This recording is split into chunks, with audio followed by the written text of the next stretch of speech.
Hello, Assalamu alaikum and welcome to my channel. Today we are making a rich and indulgent chocolate cake in a casserole, topped with fresh strawberries and toasted almonds, and a milk chocolate syrup oozing with deliciousness. So let's get started with the recipe. Don't forget to like, comment, share and subscribe to my channel. In a bowl, add 2 eggs and beat this.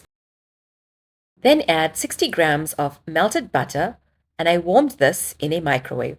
I've also added half a cup of milk, which I also warmed in the microwave, and beat this all together. Then add 3/4 cups of caster sugar and beat this again. Now we are adding a 1/4 teaspoon of vanilla essence with our dry ingredients as follows. 1 heaped tablespoon of cocoa, and always use a good quality brand. Half a teaspoon of your favorite coffee, and this gives the cake a lovely aroma.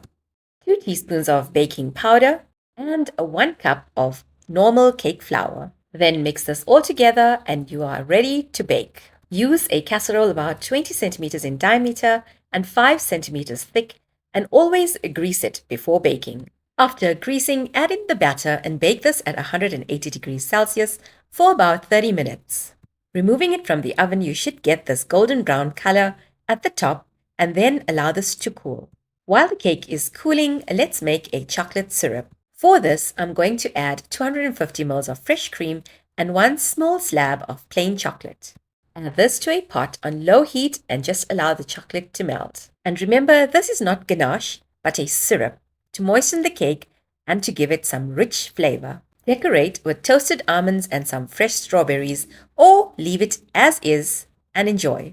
Leave to soak and set for about 30 minutes and then serve. Using the casserole is great for storing in the fridge because this can be covered and stored for up to a week if there's any left over.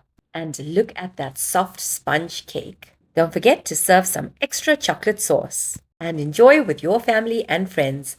Delicious. Please don't forget to like, comment and share this recipe, and also don't forget to subscribe to my channel. Until the next vlog, happy baking!